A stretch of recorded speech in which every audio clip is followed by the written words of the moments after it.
E20 petrol आजकल हर तरफ चर्चा में। कोई कह रहा है ये गाड़ियों का इंजन खराब कर रहा है, कोई कह रहा है माइलेज कम हो रहा है, लेकिन सरकार ने अब इस पर सफाई दी। आखिर E20 पेट्रोल क्या है?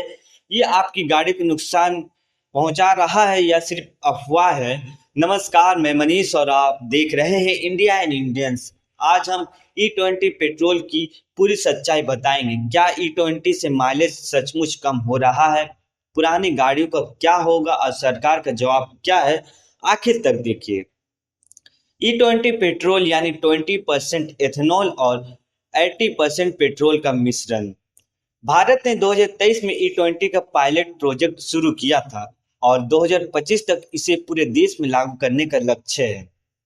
6 फरवरी 2023 को पीएम नरेंद्र मोदी ने बेंगलुरु में इंडिया एनर्जी वीक में E20 की शुरुआत। इसका मकसद है तेल आयात कम करना, पर्यावरण को बचाना और किसानों को फायदा पहुंचाना। एथेनॉल गन्ना, मक्का और खराब अनाज से बनता है, जो कार्बन डाइऑक्साइड उत्सर्जन को 50 से 65% तक कम करता है। लेकिन लोग सवाल उठा रहे हैं कि E20 से गाड़ियों का माइलेज कम हो रहा है और पुरानी गाड़ियों की को नुकसान हो सकता है। आइए इसकी सच्चाई को देखिए। एथेनॉल की एनर्जी डेंसिटी पेट्रोल से 30% कम है, जिससे माइलेज पर असर पड़ता है। पेट्रोलियम मंत्रालय ने 4 अगस्त 2025 को एक्स पर पोस्ट किया कि E10 के लिए बनी गाड़ियों में E20 से माइलेज 1 से 2% कम हो सकता है और बाकी गाड़ियों में 3 से 6% है। ऑटोमोबाइल एक्सपर्ट जगदीप कलसी ने कहा कि ज्यादा चलने वाली गाड़ियों में ये असर जल्दी दिख सकता है, लेकिन कम चलने वाली गाड़ियों में दिक्कत देर से आएगी।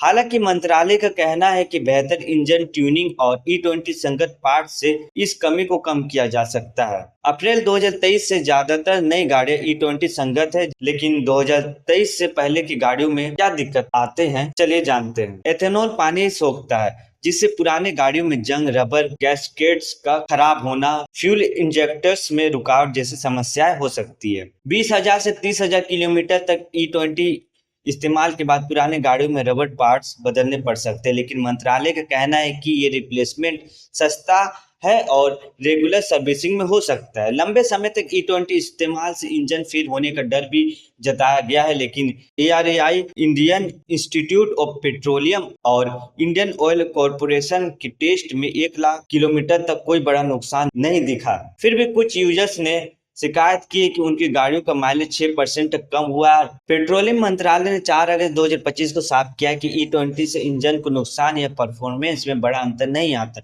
E20 से CO2 उत्सर्जन में 7 लाख टन की कमी आई है और 2014-15 से 1.40 लाख करोड़ रुपए की विदेशी मुद्रा बची है। किसानों को भी 1.20 लाख करोड़ रुपए का भुगतान हुआ है। E20 के फायदे साफ है, कम उत्सर्जन, कम आयात और किसानों को फायदा, लेकिन पुराने गाड़ियों के लिए रेट्रोफिट पार्ट्स या सब्सिडी की जरूरत है। तो दोस्तों, E20 पेट्रोल पर्यावरण और अर्थव्यवस्था के लिए फायदेमंद है, लेकिन पुरानी गाड़ियों माइलेज और मेंटेनेंस के सवाल बाकी है।